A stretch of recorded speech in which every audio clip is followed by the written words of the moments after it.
Hi, everyone. Welcome to another recorded book discussion in our Black Lives Matter book series. Tonight we are discussing the book The Fifth Season by N.K. Jemisin. This is the first in her Broken Earth trilogy, and it was published in 2015, and it won the Hugo Award in that year. Before we get started, let's just briefly introduce ourselves, and then we can get into it. I'm Lucy. I'm a library tech. I work in the youth department, but I also do a lot of adult programming, including book discussions like this. I'm Emily. I am a librarian at AADL. I do primarily programming for adults and adult nonfiction. My name is Marissa. I work in the outreach department at the library. My name is Elizabeth, and I'm a librarian at AADL. I'm in the collections department. I purchase fiction and book on CDs for adults, and I also do a great deal of programming for all ages.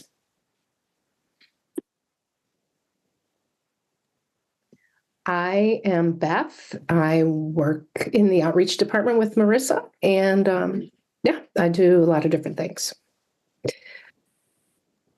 Hi, I'm Anne. I am a book processor, primarily working out of the Westgate branch.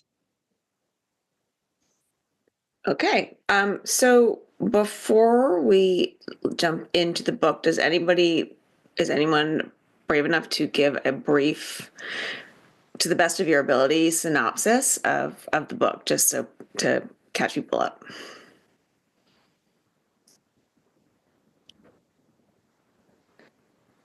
It's so complicated. It is complicated. I don't think I can. I'd have to look at Wikipedia. I've had a really hard time with this book. Yeah, I'm looking forward to the summary that someone else gives so that I understand what happened. Okay, there's a man in a world where there's lots of geo events, earthquakes, volcanoes. There's fifth seasons where there's an event that messes up everything. And then there's Origins, who have magical abilities to calm earthquakes, to use the power of the earth. They're controlled by the Guardians. And so then this story follows really one main Origin through 3 different periods in her life, alternating between when she's a kid, kind of middle-aged, and then when she's not even that old, like 40s, maybe. It's not unclear. A little older. I was thinking like 30s, but maybe a little. Yeah, it's like maybe 40. And it's about what is happening with these earthquakes and politics and a lot of stuff. And there's a lot going on. Yeah. That's a terrible summary. I'm sorry. No, I think you did well. Does anyone else have anything to add to that? Well, I was just gonna say, like, the premise to me was quite interesting. If you just like take the furthest step back, which is like there's this fantasy world, it's generally fairly stable, but every so often it kind of like something goes wrong, and one of these huge seismic events triggers this like bleak fifth season that then kind of has to be controlled so that things go back to normal for this world. So you're pretty quickly introduced to the fact that it's a fifth season and things are going wrong. So exciting premise to me until I lost the thread. But yeah, like the fifth season is basically the end of the world, and then the world, or part of the world, and then the world is reborn again. So yeah, this one starts off right at the beginning of the end of the world. So I would love to know, because I'm not sure everyone feels the same, but what your feelings are about this book. Have you read it before? And have you read the other books in the trilogy? Are you going to? I had not read it before. It had been on my to-read list for several years.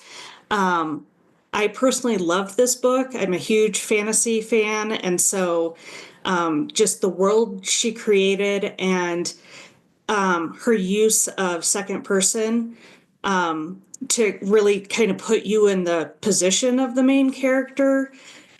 I I really enjoyed that and it drew me in. And I have started the second book. It's also been on my to read pile for ages, but because I am not generally a fantasy reader, it just like other things kept going on top of it until I had this reason to pick it up. And I loved it. It was, I think what I loved, is that normally what bogs me down with fantasy is world building, but they did their world building with action. So you kind of had to accept the fact that, like, I'm going along for this ride and I don't understand everything that's happening, but you're kind of drip fed information as things are happening, where by the end I was like, all right, I think I have how this pieces together.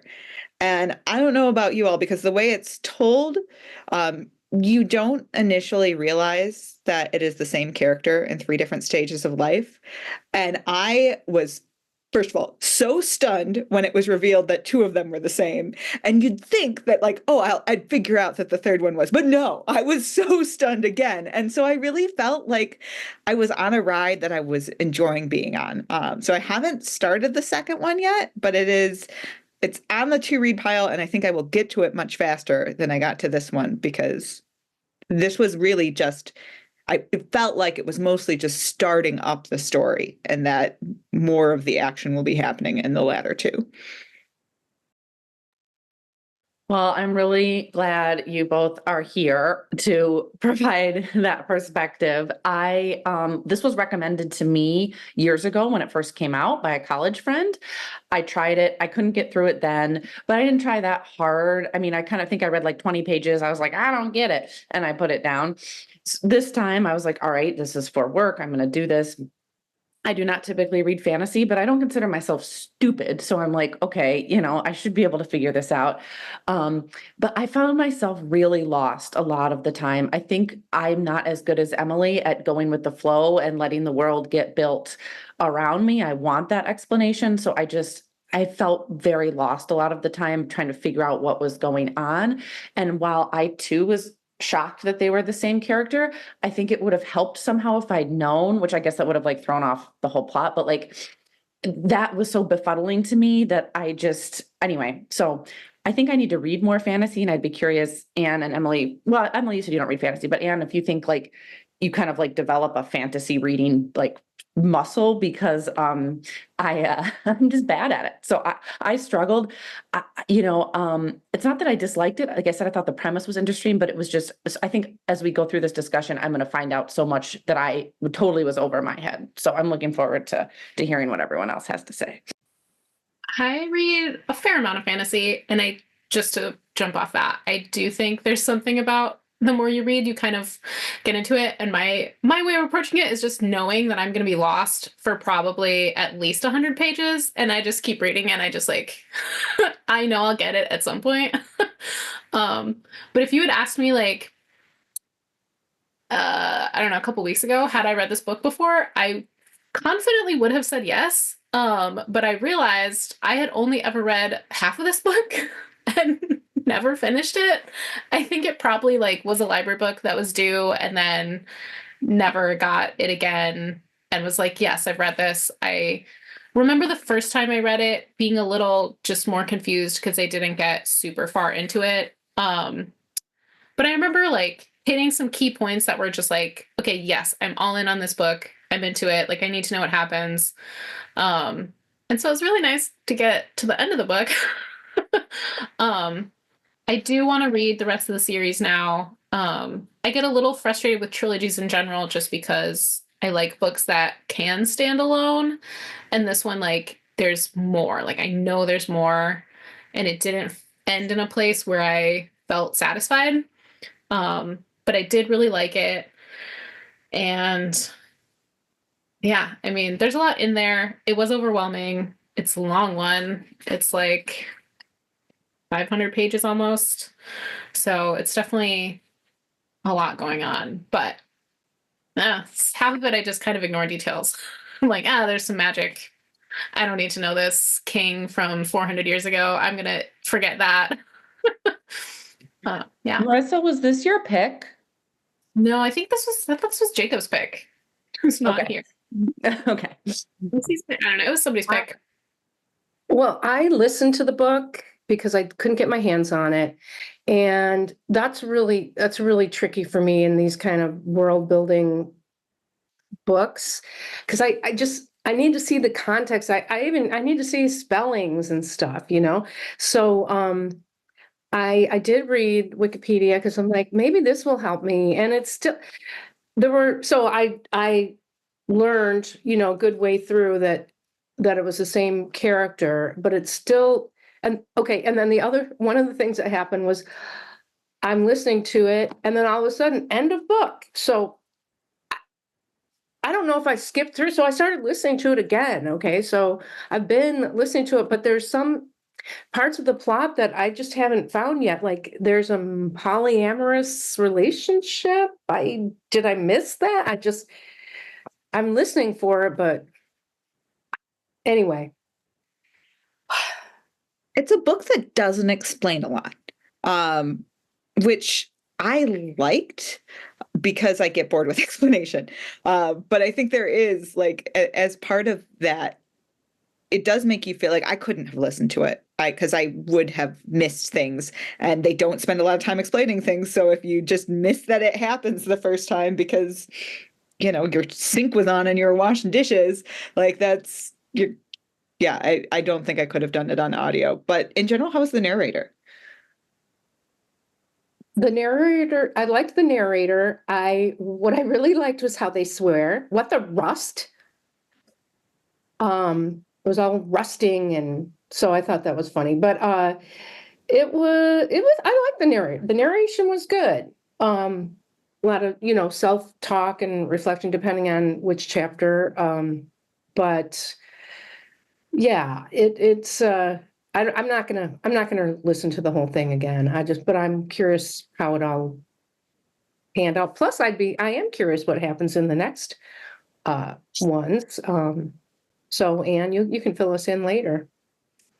I think, oh, sorry. I was just gonna say this would be impossible to listen to, Beth, so I wouldn't feel bad. I think fantasy in particular with spellings is hard to listen to because often the spellings are a clue into like the larger meaning of the word. And so I think fantasy in particular is difficult to listen to. But kudos to you for washing your dishes. Thank you. That validates my feelings. I'm just like, because there is context in the spelling, and This was a book for me that I actually jumped between the audio and the written.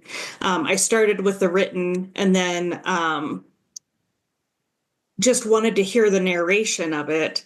And so switched over. And then when I got out of my car, then I would have the physical book again. So that worked really well because I did like I guess the line reading of the narration. She put a lot of personality into it, but it also gave me the ability to see names and city names and all of that stuff as well, which helped.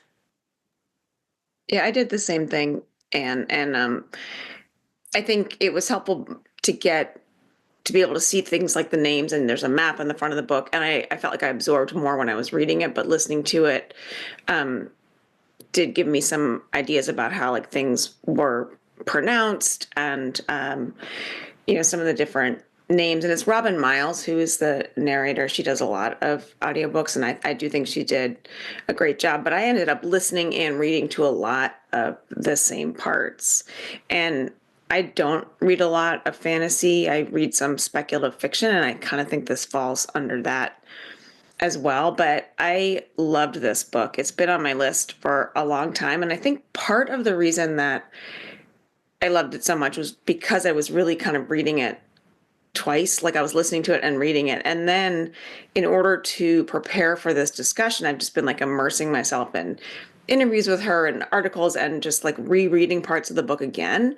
And I think when you finish it, you start to realize, or I started to realize, I was like, this is brilliant. I mean, like all the stuff that comes out in the end was there in the beginning, like basically in the first pages, you know, I'm not sure I would have gotten that had I just sat down and read the book. So maybe and maybe like if you continue with the trilogy, you get more of that filled in for you. But I feel like just doing a single reading, you might not get everything. So I think that had a lot to do with why I loved it as much as I did. And I think it just had like huge themes and as you've all said, the world building that like was kind of happening as you were reading it, I think is a really interesting way to do world building. So a lot of the questions I have are kind of like more like, hey, origins, discuss. Because, it's like,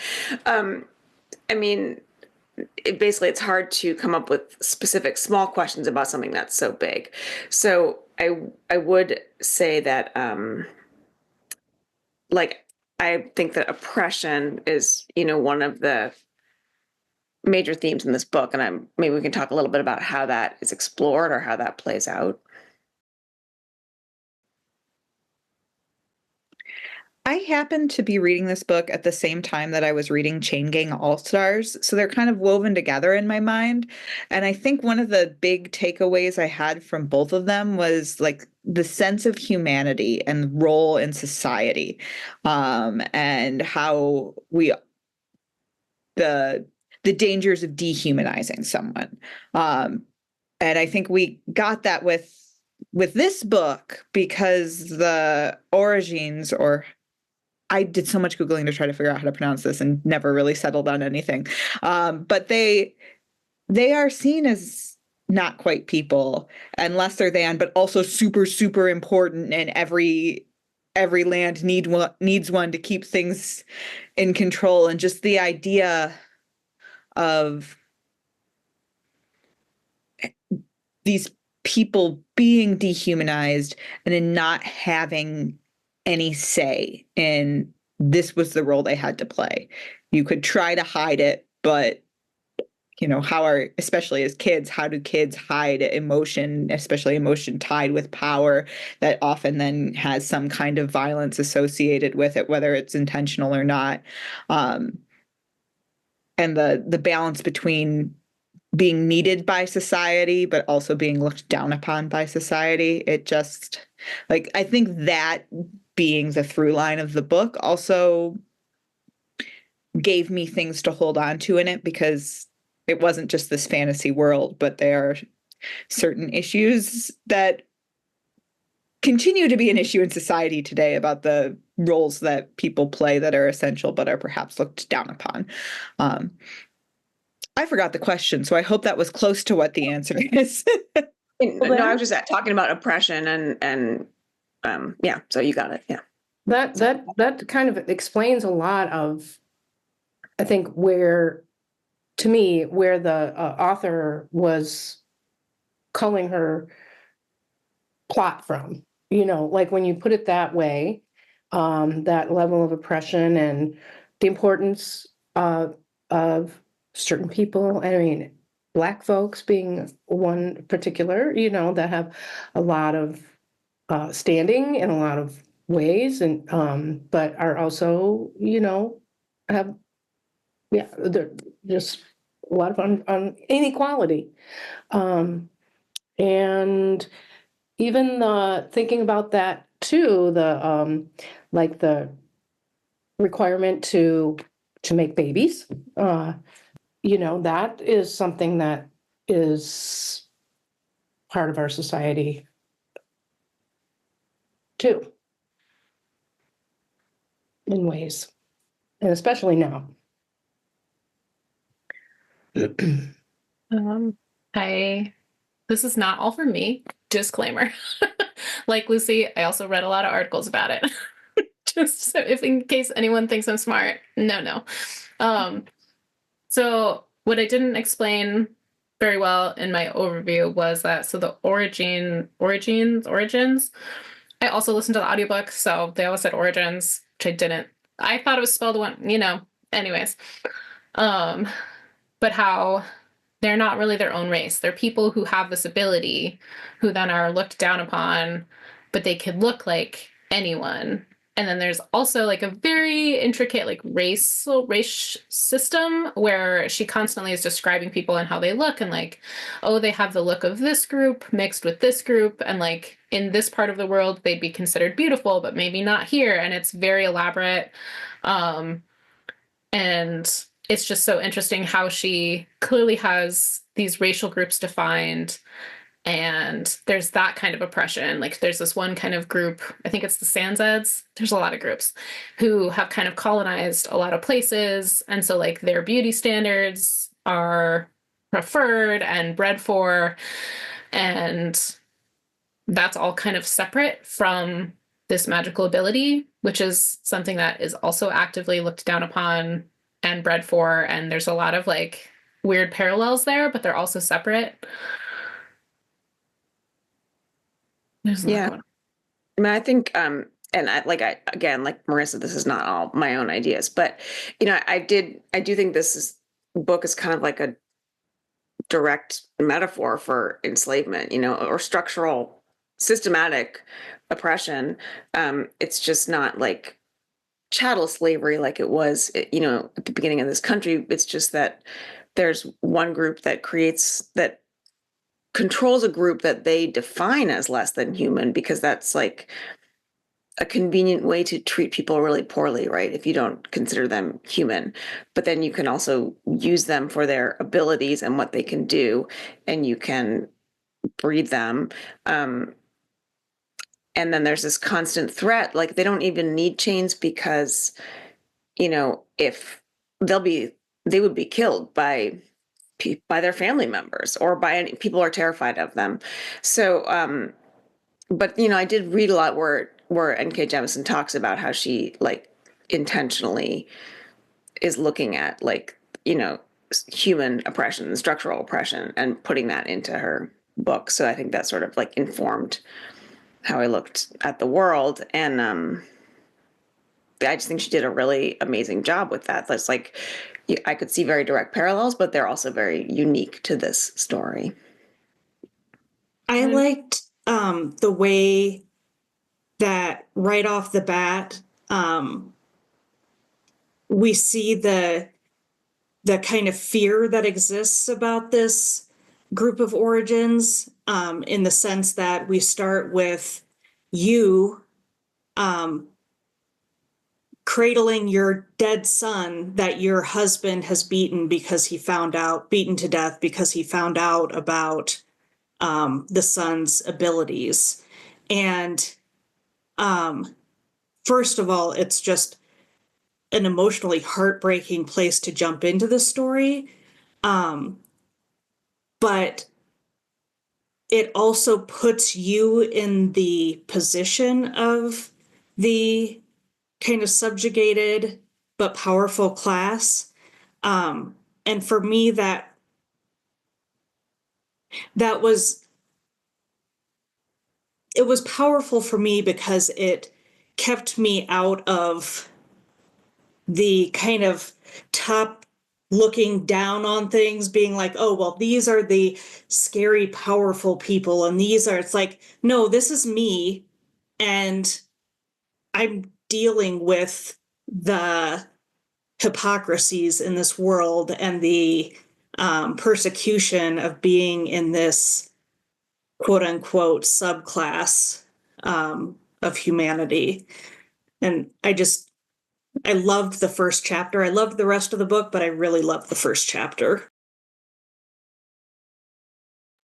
So much of this book made me think about too the role between mother and child, and especially like in hindsight with the knowledge that all three narrators are the same person, because in her youngest years, you see that her mother has not treated her well because of who she is and because they're very poor.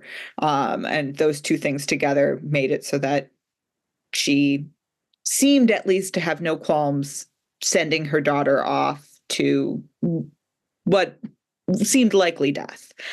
And then in the middle age, you have her not wanting to be a mother, but being forced to breed. And what I want to see, and I hope that maybe we get to fill in some of these gaps in the future books in the trilogy is how she went from that role. And in that era, we do see that she has a child, to then the very fierce protective mother, who seemed to have a real connection with the two children that we know she had with that husband. How did she go from there? And so much of what is spurring her journey forward is finding her daughter who seems to still be alive. I was surprised. I thought that was kind of, knowing it was a trilogy, I knew things wouldn't all be explained and wrapped up, but I thought that was going to be the story of this book, and there's still more. So I think that's actually, now that I think about it, that not being resolved is perhaps the thing that will make me push the second book up my reading list higher and faster.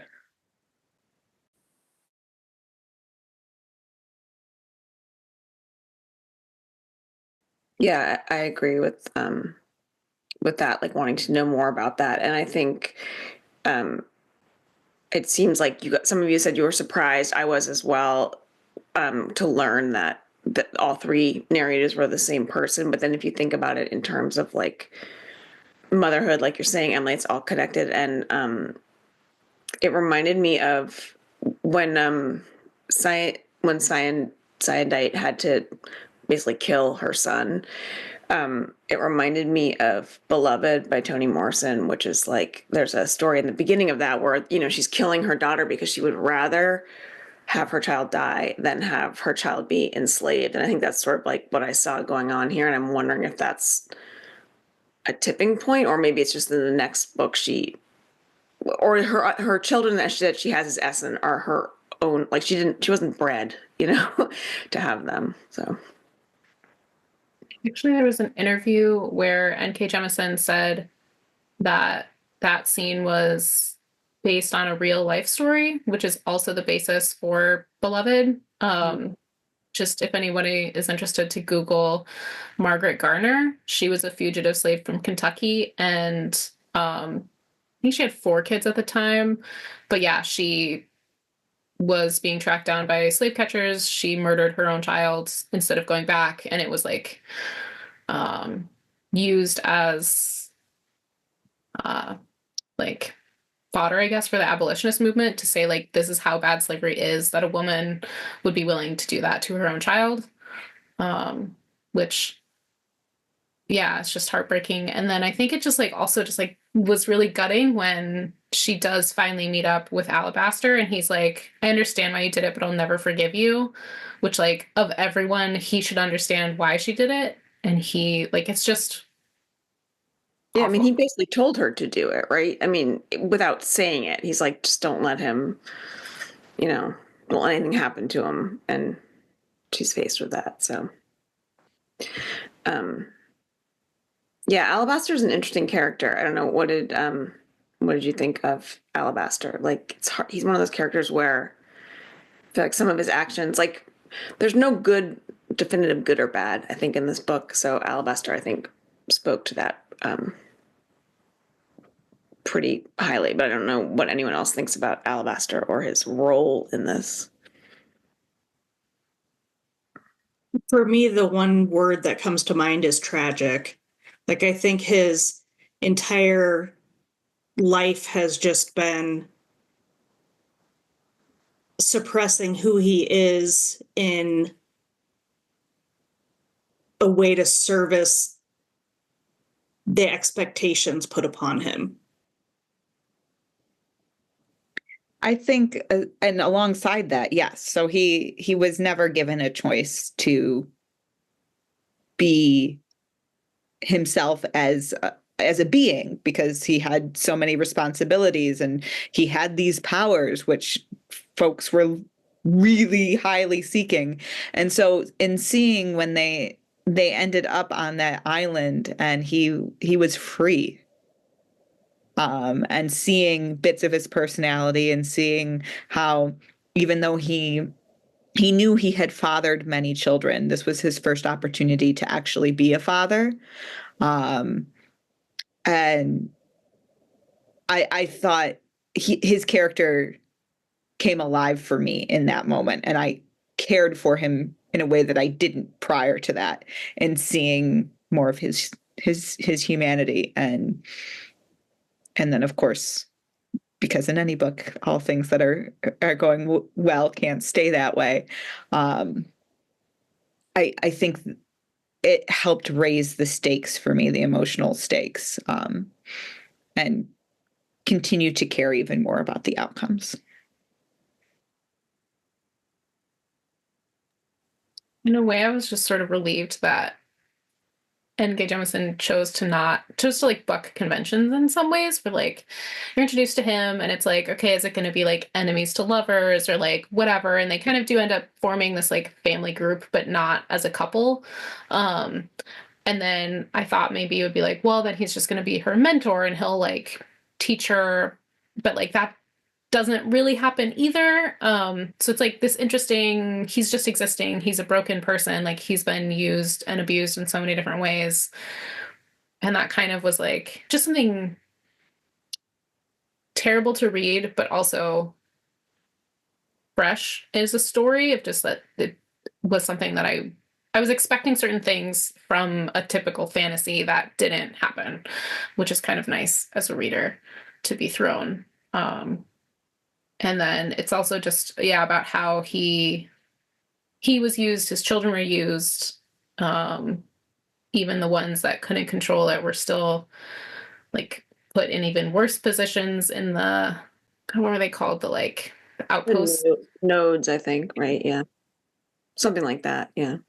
The comms, like the communities, and then the nodes were where like, they had controlling.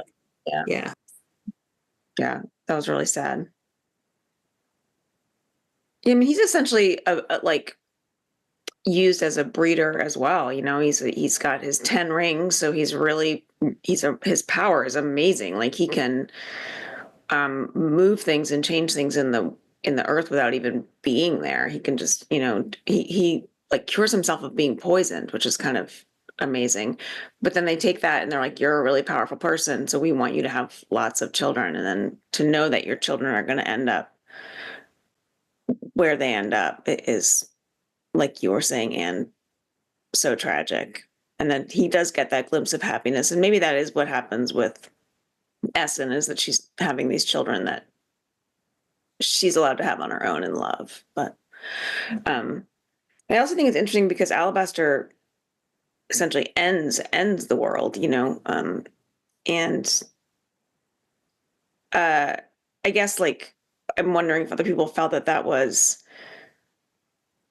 like, I think he does it. Well, I don't know why you think he might do it, but also, is it not the right thing to do? I don't know what to say. I don't know how to ask that. You know what I'm trying to say? Like, do you agree with his action, or, you know, were you troubled by it? It's like such a weird question to ask because it's such a gray area. But, you know, there's part of him that, well, anyway, discuss.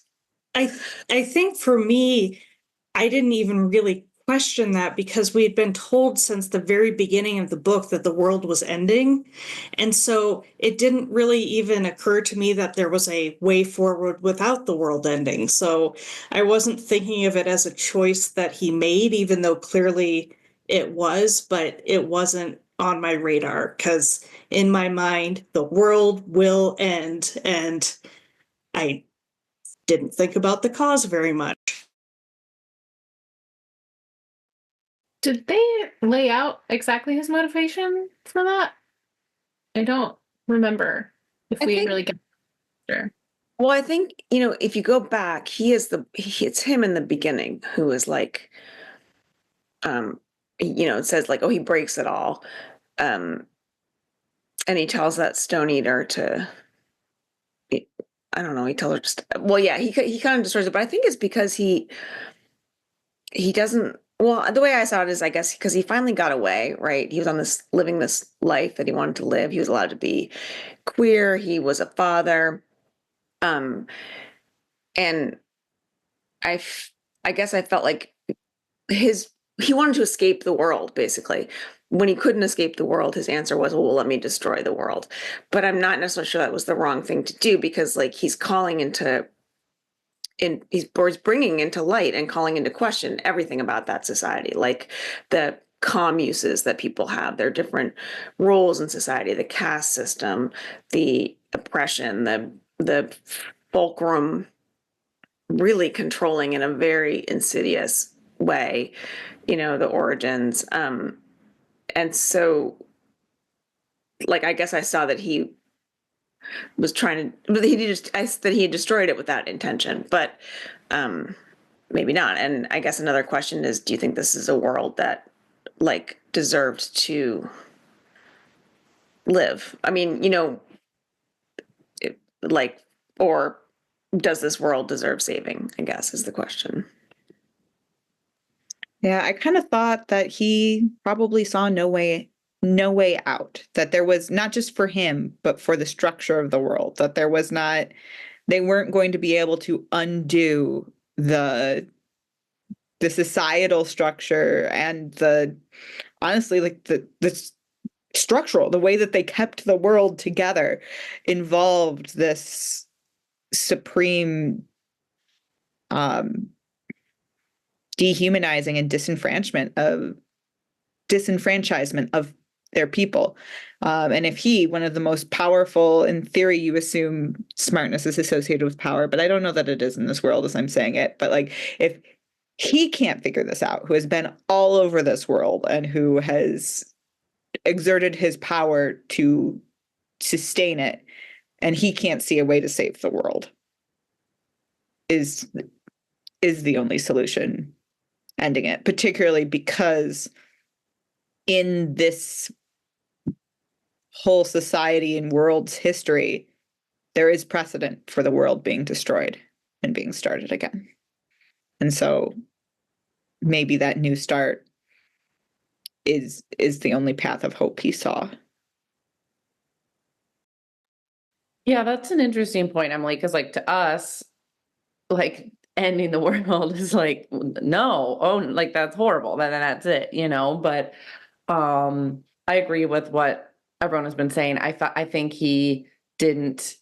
I think he thought he felt hopeful at first, as Lucy said, but then once I think he didn't see a way for things to improve. And I think because it's interesting to think about that there was precedent for that. And so, I'm always against like one person making the call to do something that extreme, but I don't know. I mean, I guess I felt like I understood his decision.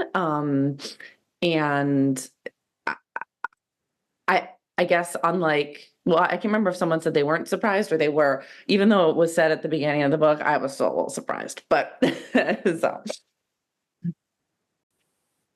I guess I figured it would either be Alabaster or Scion who did it, and we were just figuring out why. It's just I assume more will be explained in the next books of like where he was in those probably 10 years between when he left the island and whatever he was researching and finding out about moons. And then if something happened to make him break it, or if it's just a general everything is terrible.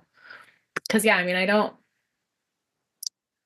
know, he's not wrong. It's not right, but it's not, yeah, I don't know. You Well, mentioning Oh, go ahead, Anne. No, you go ahead. just you mentioning the moon reminded me of a completely different aspect than what we're talking about, but they live in a world where, because of all of the earthquakes or shakes, as they call them, everybody is focused on the earth, and nobody in their right mind thinks about the stars and what's going on above them, which is, I don't know, it was just an interesting perspective that I liked as part of the world building. Well, yeah, and like that, I guess that's a question too, is did you think that this was Earth like our Earth, or is it a different Earth? I mean, it's obviously like this one continent, but that's how this Earth started off too. And then again, and also like what did you have a sense of a time period for this? Like, was it the past? Was it the future? And did it, if you didn't know, did it bother you not to know? Was that something that you thought about? I did not think it was our Earth. Um, and I guess I kind of thought, like, I did think about that, and I was like, huh, is this the past or the future? And then I was like, it's not like, it's just not of our world in my mind. So I was just like, well, it's whatever's happening there. So I didn't think about that too much, but it's an interesting question. And I'm curious if others did think about it more. It's interesting because it's kind of all of those things because you're reading three different times in this person's life, but when you're reading it, you're thinking that it's the same timeline, which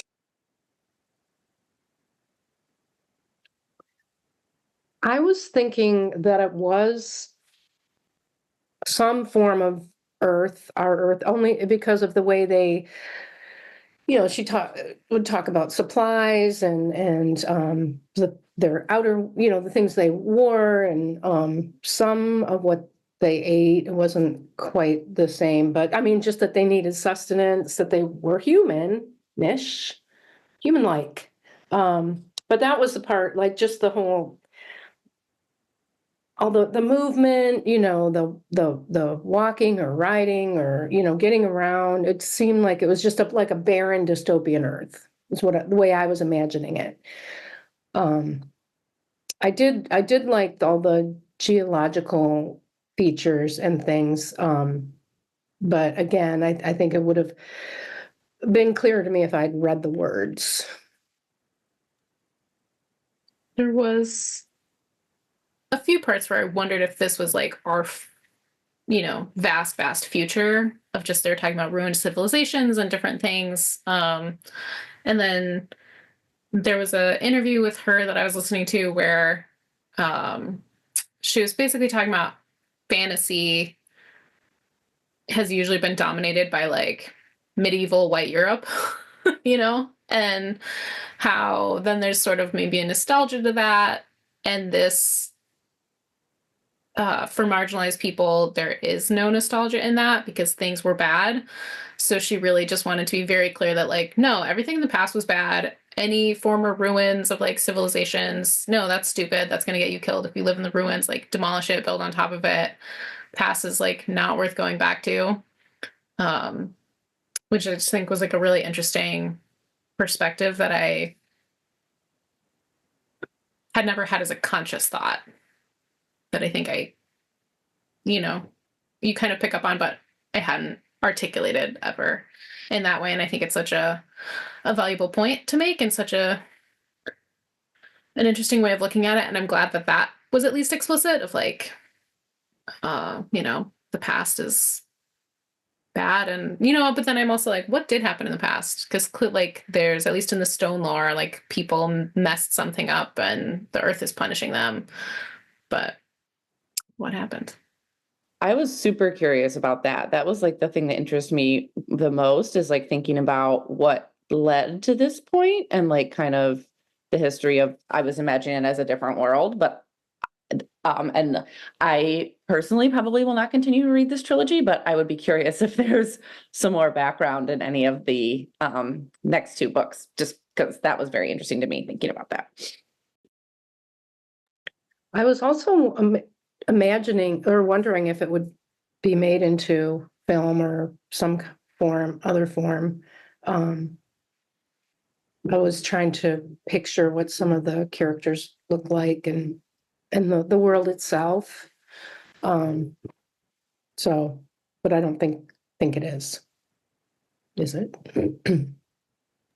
It's might at some point, but I feel like, I mean, when was it? It's not older, but like, yeah, close to 10 years, if not 10 years. So there hasn't been any No films yet. Yeah, you never know though. I mean, things True. from the 20s been made recently. So, yeah, it's, it was evident that fantasy is just really not my genre too much. Yeah, but I'm proud that I participated.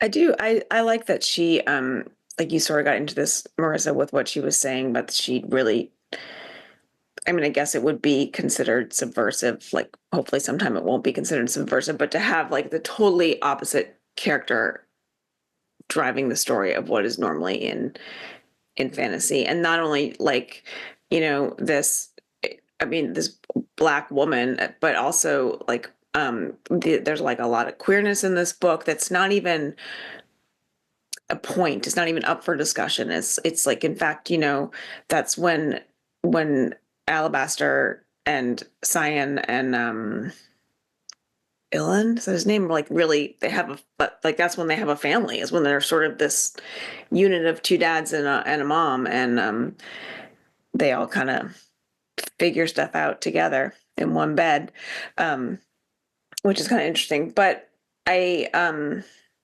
also, she was the first Black person ever to win a Hugo Award for this book. And one thing I think that's really interesting about that is that this book is sort of speaking directly to, like, within the story, it's speaking about the world and oppression and expectations, but then like the book is speaking directly to the world of sci-fi and fantasy writing and the world of the Hugo Awards and who would typically win those.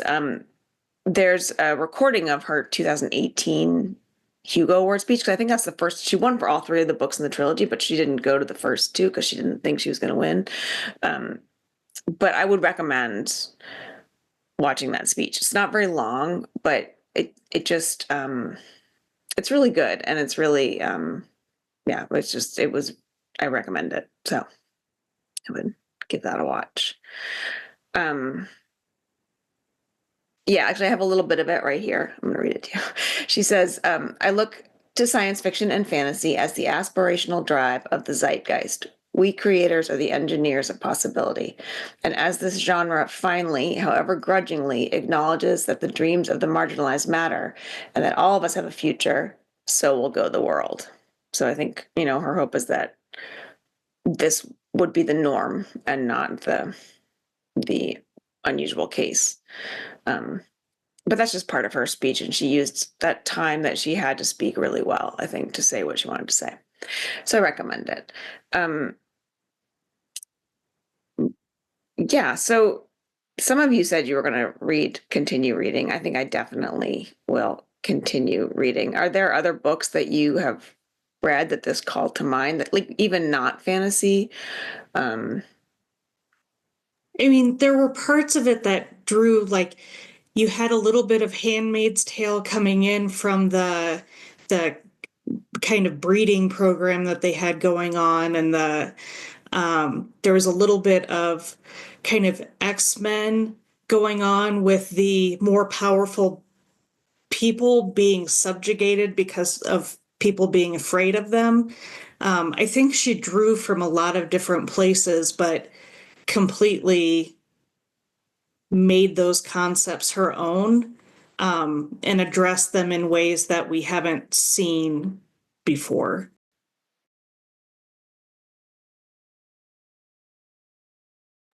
Yeah, this really wasn't like anything that I have read before.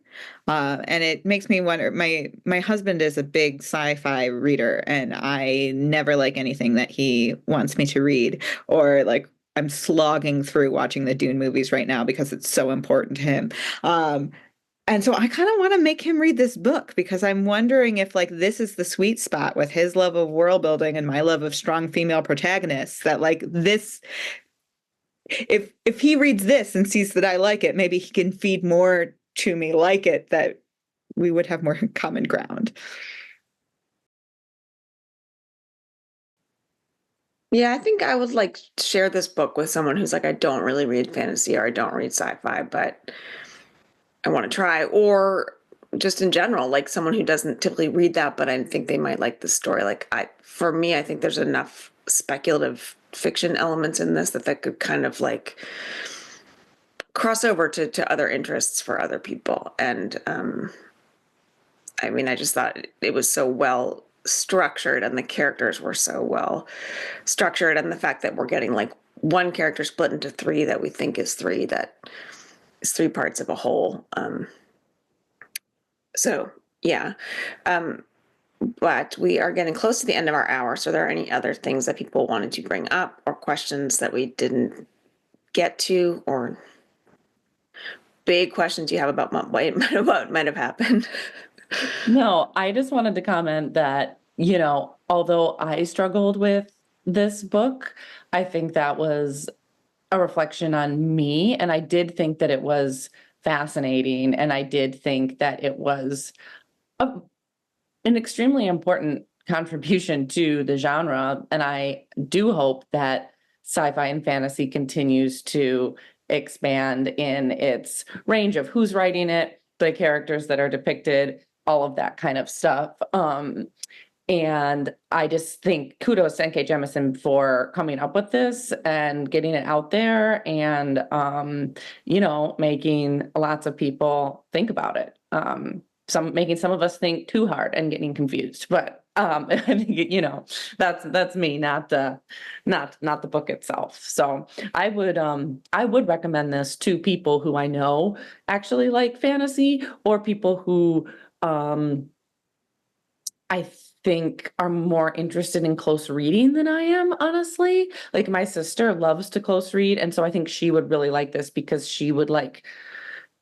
And almost like you were saying, Lucy, I think to a certain extent that might be what this takes to really grasp everything happening, like you were reading and listening, So I would suggest it to folks, with maybe a caveat or two.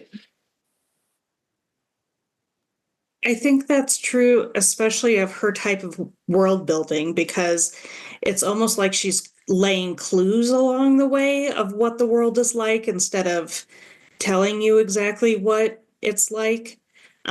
So if you're not reading it closely, it's easy to kind of get lost in those clues that are creating the world, and then it's hard to be in the world if you don't follow what it is.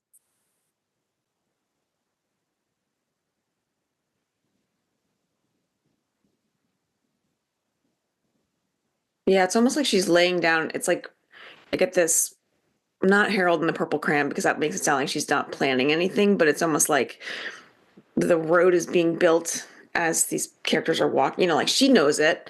N.K. Jemisin knows what it looks like, but we're just going to get, these bits that will fit together as a puzzle at the end.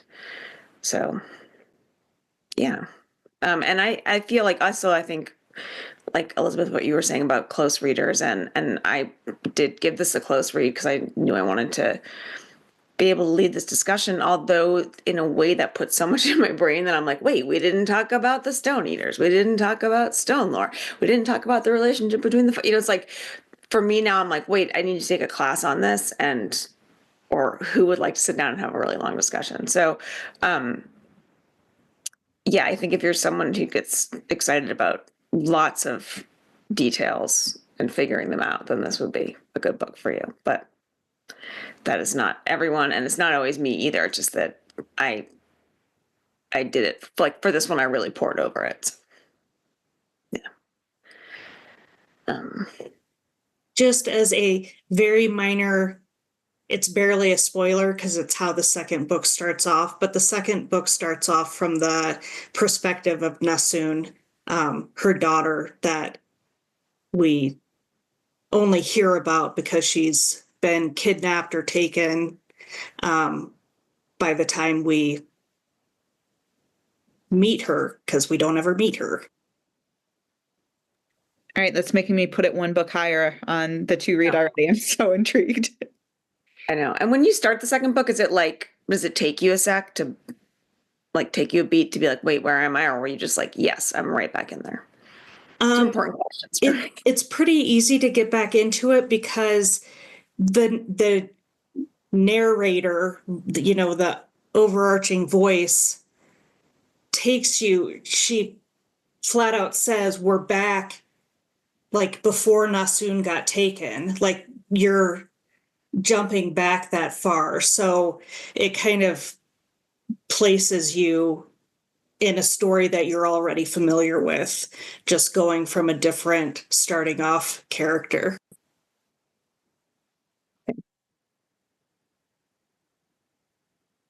I'm excited to read it. Yeah, that sounds interesting, but you'll have to tell me about it. I'm not reading it. Was there anything else anybody wants to say about this book at this moment? I will say, I do have the book on hold, and when I get it, I will, take a look, and maybe I'll change my mind with the real words. But yeah. All